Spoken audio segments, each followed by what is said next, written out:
Real stories with bold creatives. Captain OffScript podcast. Today, I'm joined by a logo designer, educator, and content creator from Australia, James Barnard. Then from the UK, Angela Lyons, founder of Lyons Creative, with more than 20 years of experience. She will be bringing a lot to the table today. Hi, Angela. Hello. And also from the UK, another James. I don't know how I will actually be like talking to you two, but we'll figure out something. James Martin, you know him as... Oi. Oi. Yeah, we can go with Oi. No worries. So James Martin, designer, author, educator. He's kind of everything, in the design, but I had him in the first season and it was such a pleasure to talk to him. And finally, Jennifer Taback from Canada, co-founder of Design the Plume. I hope I pronounced the name of the brand. Great job. Well, great. It's an Indigenous woman-led studio in Canada that blends strategy with storytelling. Hi, Jennifer. Hi. Okay, so I don't really want to read your bios for the next 15 minutes, and I think everyone knows you online, all of you, and I believe we should go with something more fun for a start. It's a really heavy topic in front of us. I've invited you for the current state of design industry, but let's start with something more fun and a way for you to introduce yourself in a bit of a different way. So I will go one by one and you can give me a fun fact about you from, if possible, personal life that no one else knows. I will go first so that you have a bit of time to actually think about it.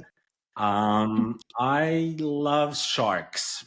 So I'm really obsessed with sharks, like all the movies, all the documentaries, everything you can find about it. I'm into that, which leads me, since we are on the sharks, we can go to the Australia. And James, what's your thing that no one knows about you? I don't know if no one knows about it. I have run the London Marathon 6 times.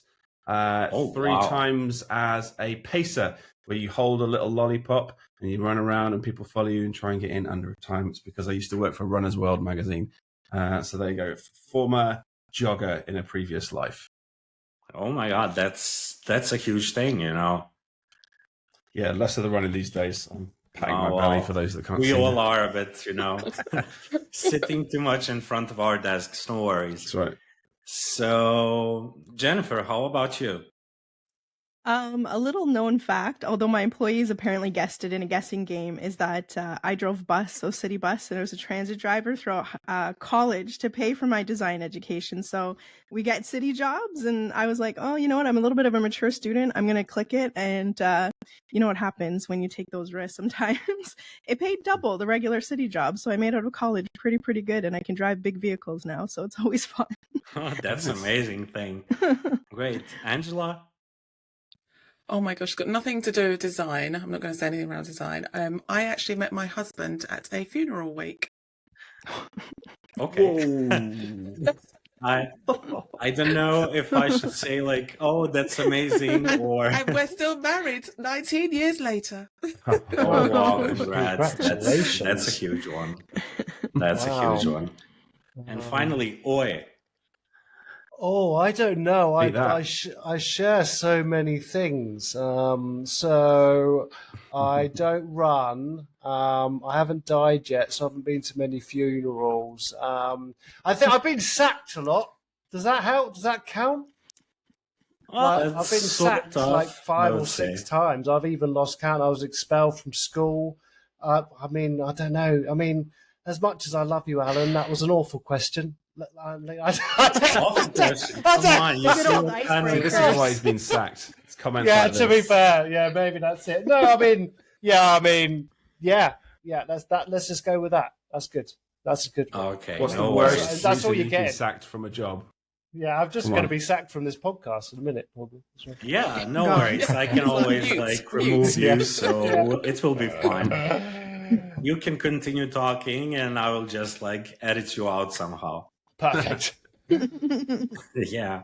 Well, James, Martin, let's go to another round of my weird questions for the start. 3 things in business that describe you. Not your business, but you. Oh, 3 words. Contrarian. Curious. That's a bit of a wank one, though, isn't it? It's a bit obvious. And silly. Okay. Is that? Do you want me to elaborate? Is that? No. Did you say the third one? I didn't hear Oh, the silly. third one. Sorry, I did say. Oh, silly. Okay. Yeah, Well, of course. sorry. Yeah. How could I miss that? Yeah. Angela?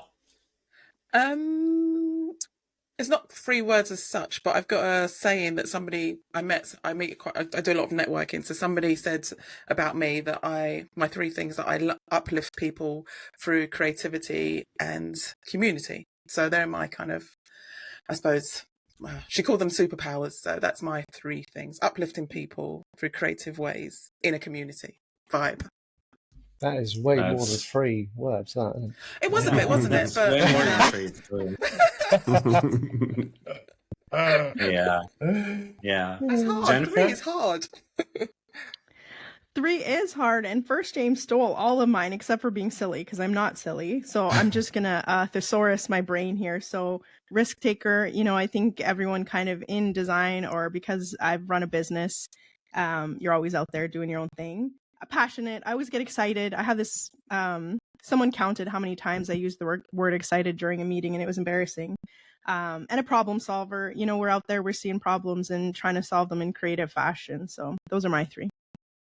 And finally, Mr. Gold Coast. Yeah, I would go with unpretentious. I hate pretension in graphic design. Short-tempered and alcoholic, something like that. I don't know. I drink too much. Borderline. That's because you're from the UK, living in Australia. Yeah. It's the culture here. It's the culture. You have to. It's just all day, every day. Can't get away. Is there some in your coffee right now? That's why I'm a freelancer, so I can do this whenever I want. How else can we go through all of the business and everything without that? No worries. I'm drinking water from a beer glass, actually. So we are kind of all there, I guess. Golly. So we touched on the business a bit, but let's start. We are all with a lot of experience, and from 15, 20 years, all of us. And when we started, there were no digital-only designs. There were no social media as we know it today. And we started mostly in print and some basic designs, especially I know that for Angela and James Barnard. How would you say that you have changed through these, for example, last 20 years? Since you started, let's start with Angela. You started in print, and James was also working in a magazine. And how did it really change, and how did it evolve, and how it impacted you as a person right now? Yeah, funny thing is, I still do quite a few print jobs, and I do quite a few magazines. So I do gonna name plug Freelancer magazine, and that's an indie magazine. So I designed that, and that's still going. And again, print is not dead; it's still going. So it's evolved. It's not evolving as much as it used to, obviously, because there's so many things now that people just don't want to spend money on paper. They don't get enough subs. As you said, there's so much social media out there now that people don't really even read newspapers or magazines as much as they used to or consume it. So my role, I suppose my jobs over the years and what clients come to me with has completely changed, like from anything from branding completely. I had to diversify from print design to learn something new completely. Whereas I'd set up magazines from scratch and I'd brand them from scratch, and I thought, I'm just going to transfer this skill into people's businesses. So I'd set up guidelines for them, or I'd create new logos for them, or I'd completely change everything that they needed. So it's that's how I would say I've changed a lot. And when people come to me with new things, it's not just print anymore. It has to be digital. I don't know about you, James. I'm sure you've from Runner's World, which is amazing, by the way. I used to buy that magazine. Again, I used to buy loads of magazines, but it's just like now, it's just like amazing. Still going strong. Yeah, it's still going. Yeah.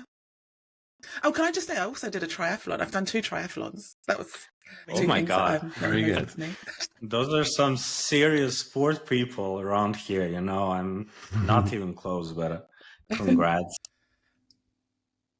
Okay, James, what about you and your experience in magazines, and how did your role evolve over the years?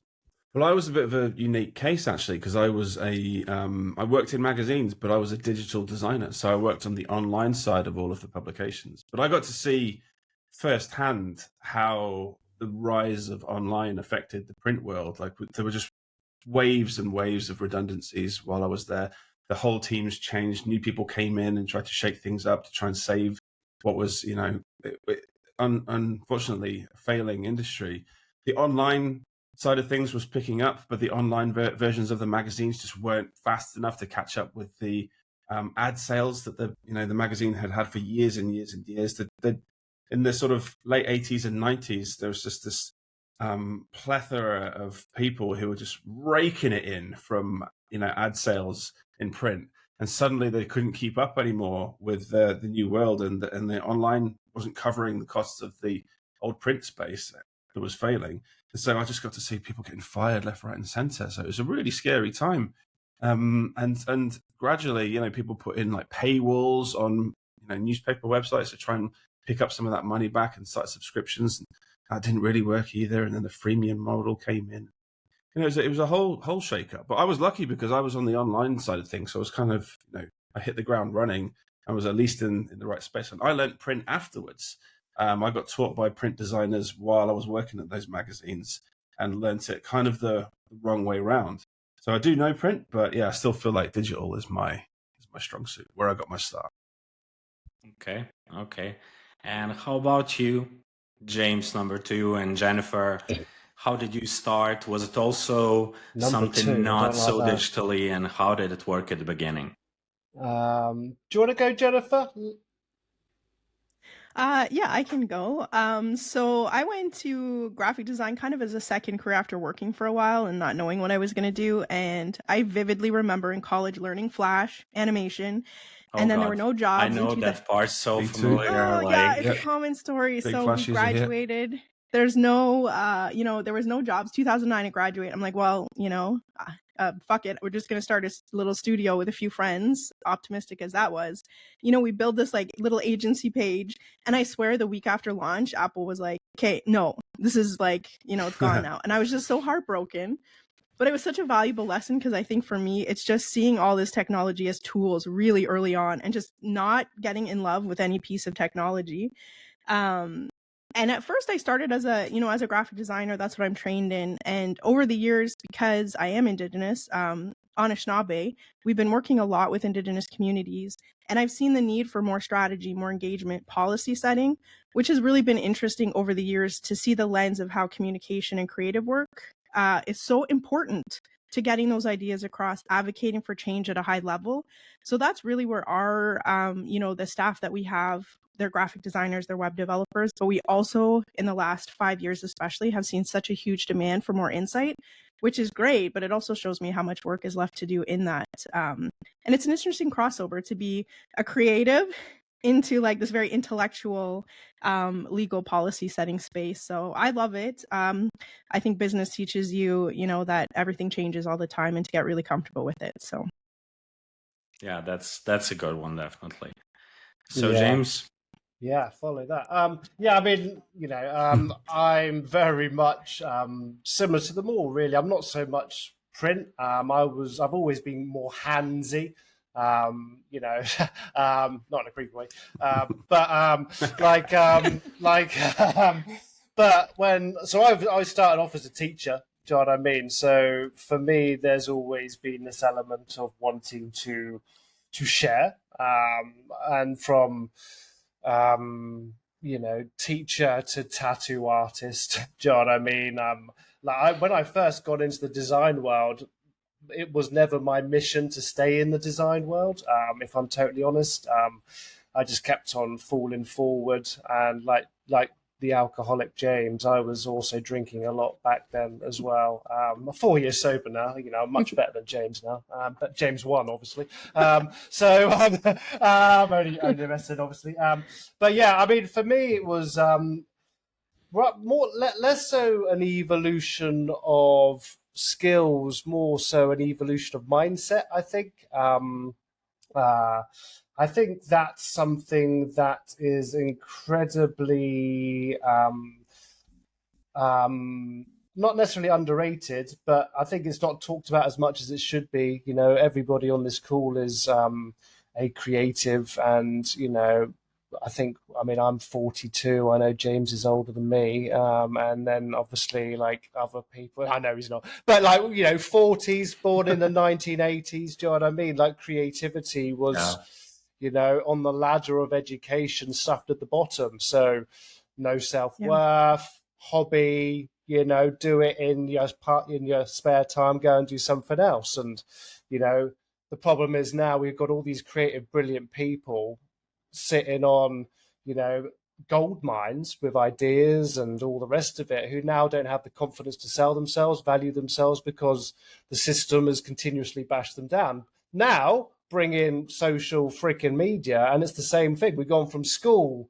telling us we're shit. Now we're going on social media. That's telling us we're shit all the time. So I think for me, rather than an evolution of skills, I've just tried to continuously evolve my mindset and try and focus more so on just being enough and understanding what my enough is, because it's very, very distracting out there, and everybody's trying to tell you that you're not enough. So, trying to lean away a little bit from when we talk about jobs versus roles. I thought Angela kind of quite nicely brought that up there a little bit.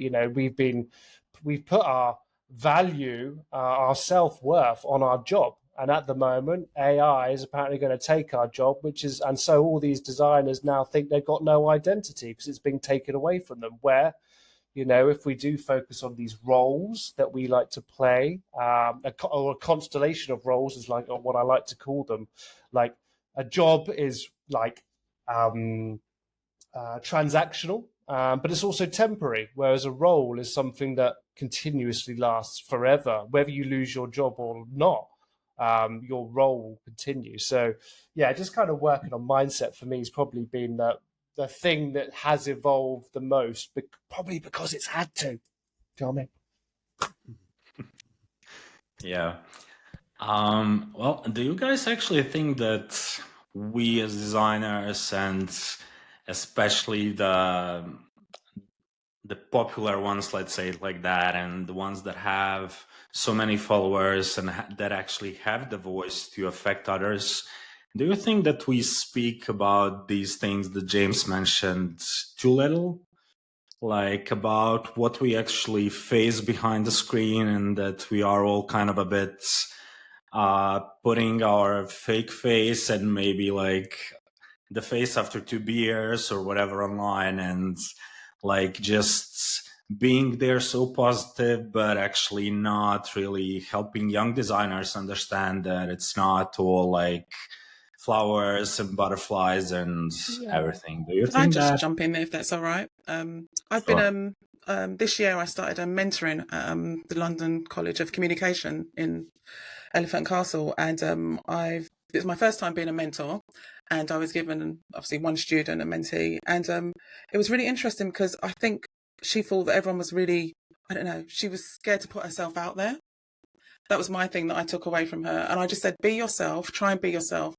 And I think that is one thing that students or I suppose younger designers don't like doing, especially as they're trying to get work, but they don't know how to have that confidence. They say, oh, this person's doing so well out there. But I said, but that's not the truth all the time. Just you've got to, don't see that all the time as being what they are 100%, because they're not.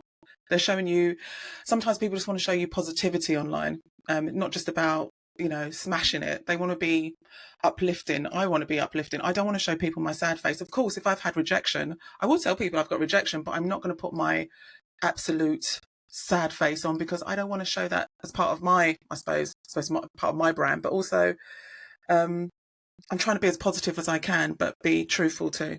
That's what I'd like to say. Yeah. Can I jump in there, Alan? So, of course. Well, as someone who posts a lot on social media, I've kind of tried it all, and I've tried, just showing the good side of the business. I've tried all sorts of different forms of content. The ones that perform the best are the ones where you are really honest. And if it's, let's say I design a logo project, I show parts of the project that went wrong. So how I made a mistake in the brief. I didn't listen to the client well enough. But the important thing about the end result of something like a video is that you show how you solved that problem and got to a good result in the end. So yeah, people like to just share the best parts of their lives on social media. And I get that, you don't want to share like your failures all the time. But I found that when you do show behind the scenes and you show a bit of transparency and you show the parts of the process where you didn't quite get it right, but then how you solve that problem, those do so well. People really appreciate the transparency. And let's be honest, like if you can't be yourself on camera and you try and maintain this like persona of just like fakeness, it just doesn't last. You can't do it. It's not a sustainable way to present yourself online. You have to be who you are. Otherwise it'll be exhausting trying to be just, this fake personality. It'd be totally, sorry to interrupt. It'd be totally exhausting also when people meet you in real life. They'll be like, oh, that's not him. Yeah. I've met my fair share of like design influencers, right? I've been to conferences and stuff, and the ones who are successful, they are just like they are on camera. They're exactly the same person when you meet them. There's one or two who are like a bit Hollywood and don't really talk to you, and then some are really introverted. And which one's a Hollywood, James? I'm not telling them. It's me. Some inside goss here. If I could jump in quickly before Jennifer. I mean, I think this is spot on, like what Angela and James said. But this is why I have such an issue with personal branding, and especially when the word authentic is put in front of personal branding, because authentic, I know, is such a jazzy word, isn't it? And I don't think it's meant and used in the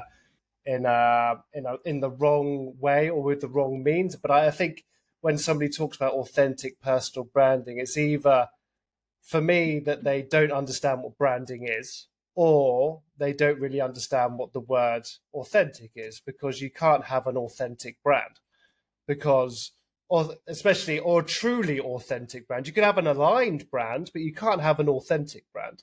Because for example, if we were all authentic ourselves all the time, even on the bad days, the grotty days, and we showed up, we'd all get cancelled tomorrow. So there has to be some sense of self, there's self-sabotage, and there's like, do you know what I mean? So this is why authentic personal branding, because when you think about branding, or when I think about branding, do you know what I mean? It's, I don't like to use the word manufactured, but it is manufactured. It's generally manufactured for commercial use. Do you know what I mean? And that is usually to make money. Do you know what I mean? So when you put authenticity, raw authenticity with something that's manufactured, you can't, and this is why the personal brand thing's tough, because you can't truly be authentic when you're trying to manufacture a brand. Do you know what I mean? So that is just something I wanted to add there. I could go on for hours, but Jennifer's probably got something way more interesting to say. We have other people here, Yeah. No, the thoughts are amazing, and I'm just trying to connect them all. So I was thinking those are perfect articulations, and I think my addition to it is saying, personally, and let's say professionally, I have always been an introvert, and it's always been hard for me it's not hard to do it for clients, but I find for us, it always feels very self-serving. And I've always been the little bit of the, people are like, why are you not posting on Instagram or anything, and I'm pushing that. And I think that's a good distinction, right? Is that personal brand. When someone meets me in person, like Angela said, like they will see that it's the authentic message through my company. But what the company pushes out, it already has to deal with a few challenges. We're already pushing boundaries. There's a lot of trauma in that space already. And I think there is that fine line of, how are we showing solutions in a good, optimistic way and show thriving in a community that hasn't been able to thrive in centuries? So that's a unique challenge for, the social space that we kind of inhabit. And it's been exciting over the last little bit because we're trying to push that in that way to how do we make it feel more authentic, more like me, my co-CEO, like the work that our team is doing. And I would never want someone to feel like if they met me, they'd be like, oh, damn, that's not, that's not what I think. And it is resonating because I think you have to have that, people do want to see you. They want to hear you talk off the cuff. So I think it's important. And one last comment is like, I would be the person, I would love to have one of the AI people to just, if it could message for me and do these things, great. But I don't think it'll ever get those, intricacies and the ability to think or riff off, kind of these conversations either, which is maybe slightly disappointing to an introvert, but probably better for human society overall. Well, I will just add up to that introvert thing. It's so weird since I have a podcast, but until last year, I didn't show my face online on my business page and everything ever. Like no one knew what do I look like. And it was really scary for me. But then I did a podcast, and even now I still it's one of the hardest things to do, just show up and actually be here and honestly talk to you guys. It's so scary for me. I just looked at my watch and my heart is like 136 beats per minute. So yeah, that's the introvert kind of a thing. But it does get exciting when you show up though, right? Because that's how I feel. I'm like, hey, I'm here. It is good. exciting. It's absolutely, yeah. Yes. But what I've learned from that is that actually we need to show up. And I've talked to so many people in the first season, and it was really, really eye-opening for me because the people that actually got, we say the more popular and that have the most followers, they actually seem to be the most down-to-earth people, like James. He was like, it was such an eye-opening episode we had, and for me it was amazing. And to actually see who you are and who the people behind all these reels and podcasts and whatever, who we really are. So that's really amazing for me. But it also, so to continue our conversation further, it also showed me that we are kind of, it's weird to say the word for people, but as designers in our work field, we are kind of hybrids. We do so many different things. We started as designers or in print or maybe started our small business just to do logo design. And James, you branded yourself as a logo designer for so long, but you do so many different things. Do you actually think that is the only way we can actually go forward as well? Like to do a lot of different things until we complete this bubble of who we are? You're going to have to refer to us by our last names because I have no idea which James you're talking James to. James and Logo was a tough. I was looking to see who flinched. I'll take it though. I'll take it if you want. Go on then. Yeah, I mean, I think I've always been a believer in fuck the niche. Do you know what I mean? I've always thought I was the niche. I like people talk about how individually we are all so incredibly unique, yet everybody's trying to be exactly like everybody else, when this is really there's nobody else that could do this the way I could do it. Do you know what I mean? It would be impossible for them. They wouldn't even want it. But I think my point is that, like a lot, especially when people like also when I talk to a lot of people like Angela, I mentor a few people, and they always think they need to change to become the next thing, when really what they need to do is carry what they know into the next thing. They sometimes think they've got to stop dead and then change, stop dead and then change, rather than continuously evolve, like every brand is supposed to do. Do you know what I mean? A brand is never done, essentially. So, for me, I actually believe the superpower, again, I keep quoting Angela here, is this ability to, we talk about like the obvious things like connecting dots and stuff like that, which is what creativity is. And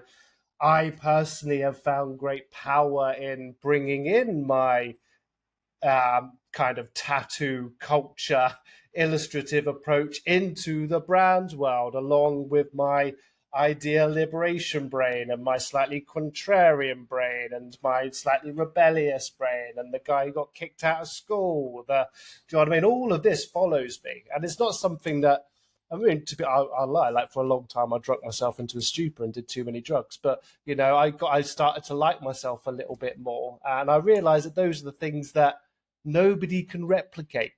Do you know what I mean? And when we talk about AI and all of these things, God, it would I'll keep going. I'll go back to school very quickly. Like, isn't it funny how maths, science, and all of those things that were kind of put to the top of the pile are the easiest things to replicate now?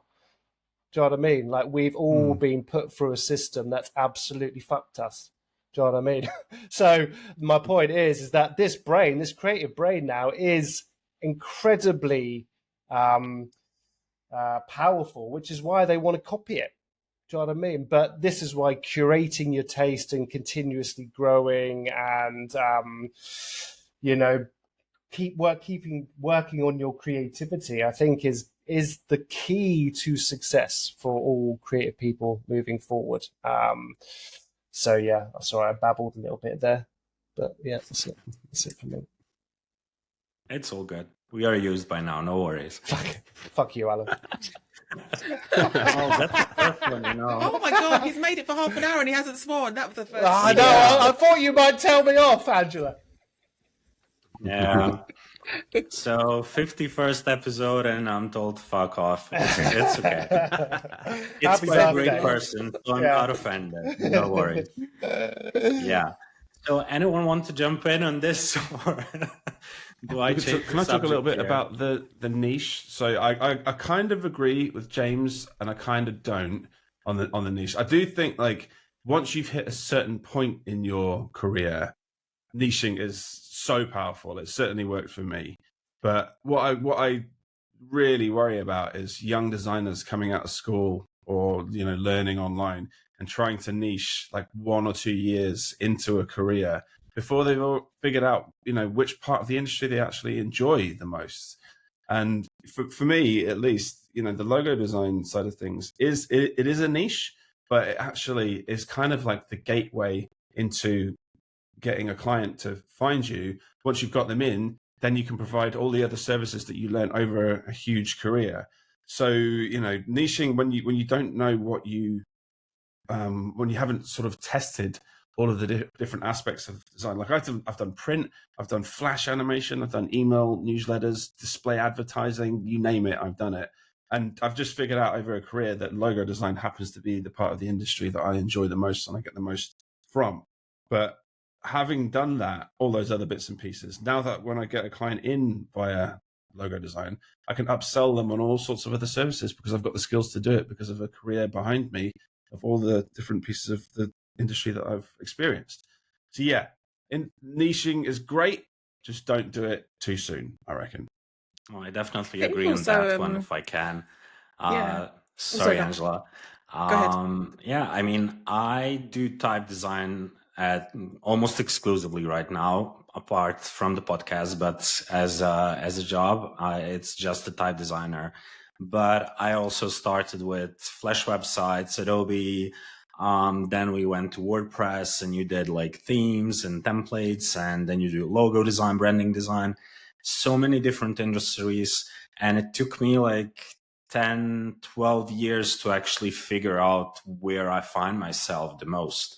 Because for me, you guys are amazing. I always say that to people who work with clients, because for me, that's a really, really hard part. And I found that I work the best if I'm just alone with my own thoughts and drawing letters for myself. And, you know, if people like it, that's good. If they don't, that's good as well. I did what I could.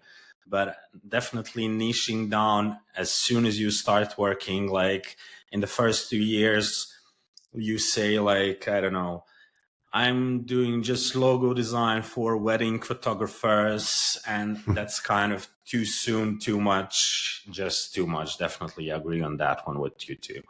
Angela, you wanted to jump in as well. Yeah, no, I was going to say, just adding on from everyone really. I think niching is sometimes a luxury that you can't really, some people can't afford to do that. You can't, if you want to niche into a certain area and that's what clients not coming to you for that or about that, what you do, sometimes you have to diversify into something else. So it is a bit of a luxury to say that you niche and no one's actually paid you for it. So you're right, it's best to diversify, especially if you're coming out into the industry. And especially with the students I've been mentoring, I try and tell them, try and do something else, try and learn something else. I love to, as I said, I love designing magazines when I first started, but obviously I can't do that for the rest of my life because no one's going to pay me to do that all the time because there's not so many magazines out there. So yeah, that was my point. It was just saying that sometimes niching is a bit of a luxury that we cannot afford. So think about other things to add to your skill sets. And I think I like the conversation as well with both Jameses, is the idea of that we start our career kind of this very broad, and we might have an idea, like I thought I would go to Toronto, be corporate, be in a studio, and then, you know, recession hit and there were absolutely no jobs. So I would not be here if it wasn't for that, you know, and kind of that, you know, studio owning position. But I think it's really interesting because for me, the niching has happened over the years as an identification of problems that no one else is solving, both as a business mind to say, I can make money by serving First Nations, by governments that serve that, community organizations, etc.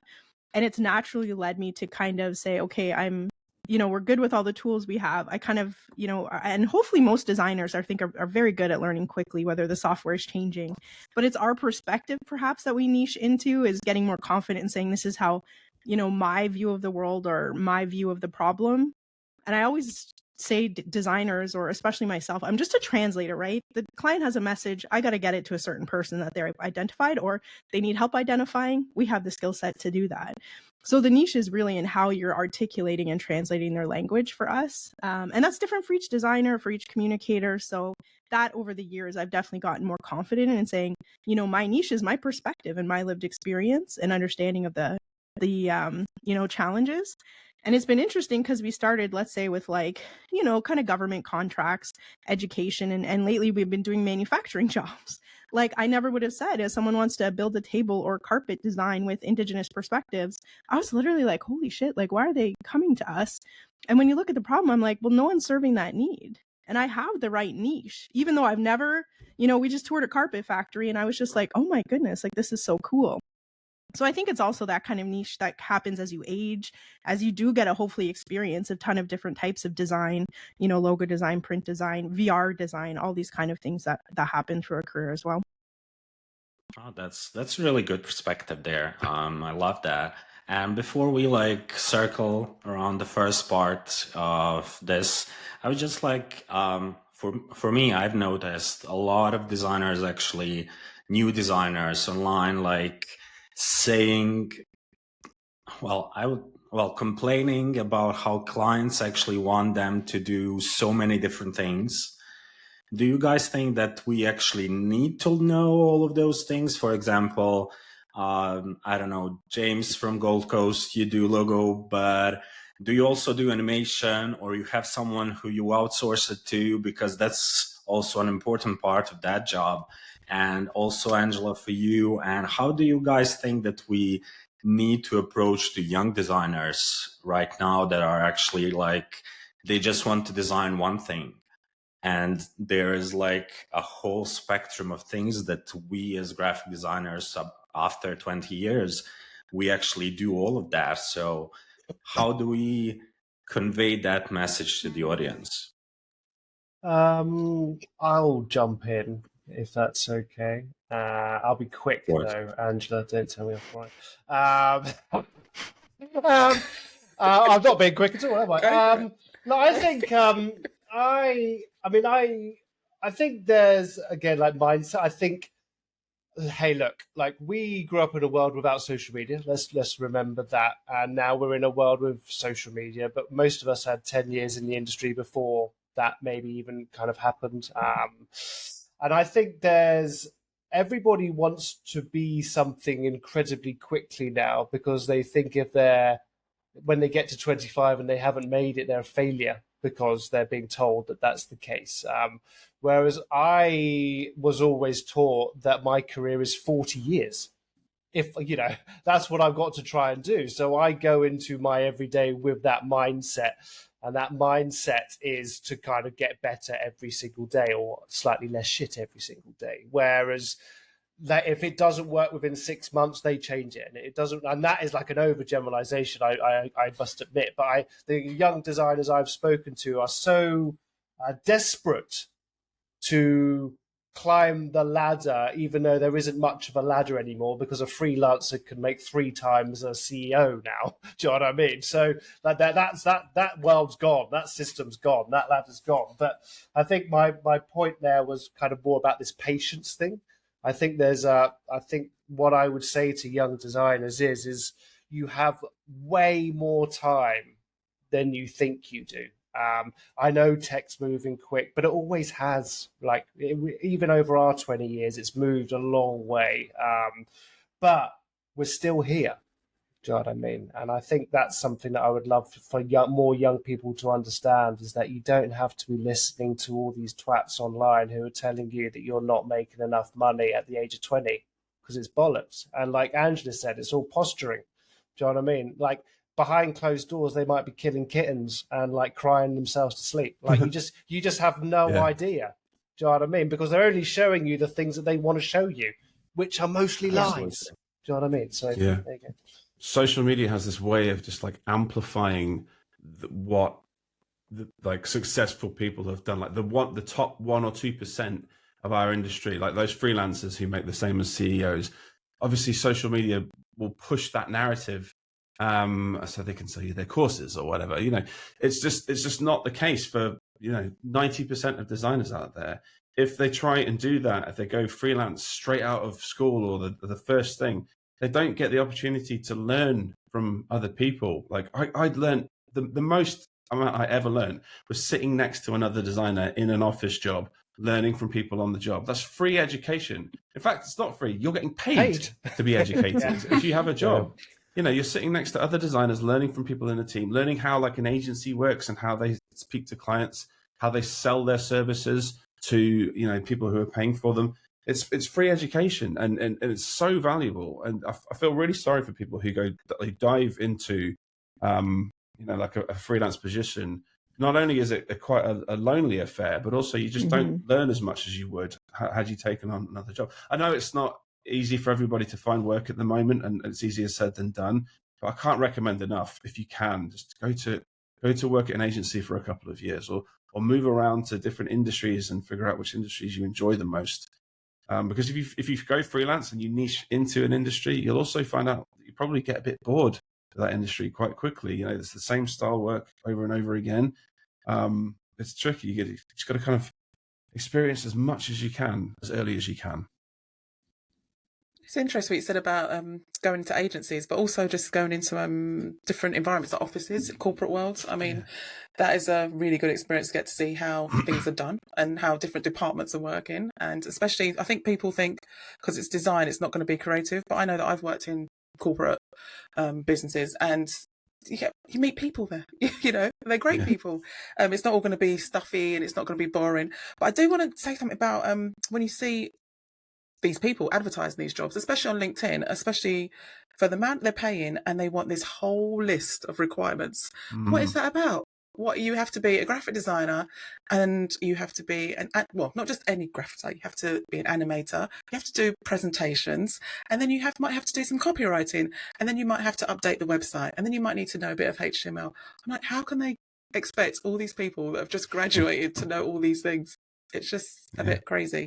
So I think the industry also needs to maybe, but I suppose they want to get as much as they can for their money out of that one person. But sometimes I see these roles and I think that is not one person's job. How can they possibly want that? But hey. Yeah, and I'll add, because I'm one of those people who, like, I can get hyper fixated on anything for a while. After Flash fell apart, I was the developer, and 15 years ago that was so much of a different world than it is now. So I'm glad I dropped that. But kind of when we got a little bit bigger, I was the first business partner that said, I don't think I can do design anymore. We need someone full-time in sales, in finance, in HR. Like, we need to get these processes started, and who's teaching, our new employees some of these skills. So, how did we divide that role? I've always had a few partners kind of at that level, which has been, oh my goodness, so, so rewarding for me. But it was really hard. And I think, first of all, play into your strengths. I'm a quick learner with kind of any technology, so happy to adopt it, not scared of it. So how do I push it to get enough to know what I need to know? So like Angela said, is HTML, can I learn CSS after? I say yes. I'm one of those people who says, I'm not afraid of I know 50% of the job description, let's apply and fake it till you make it. Which a lot of demographics of job applicants, don't have that confidence to do. But I also think, like James said, it's opportunity. So when I saw that there was an opportunity for me not to do anything anymore, that we could hire a programmer, that was the first person we hired, which was so great for me, because I was like, I like programming, but someone could do it better than me, right? And I think that's a smart thing as a designer, or building our teams. If you have an agency, is saying, what do I love to do? What is, what gives me energy? What makes me money? And then if there's something I don't like, I hire somebody or find, a partner or freelancer to work with us as well. So, but sometimes there's just opportunities to sit down. They could be with clients. I've learned so much sitting in rooms with them saying, hey, and learning about their processes and how to integrate that as a designer, kind of like a sponge, So look at that. It might be an office setting. It might be your clients. There's a lot of opportunity because there's an endless amount of things you can learn, and you don't have to learn them all. Pick a few that you like. Drop them when they get boring and find something else. But there'll always be, something new to be learning. I have discovered forever and ever. Always. So true. Real stories with bold creatives. Captain OffScript Podcast.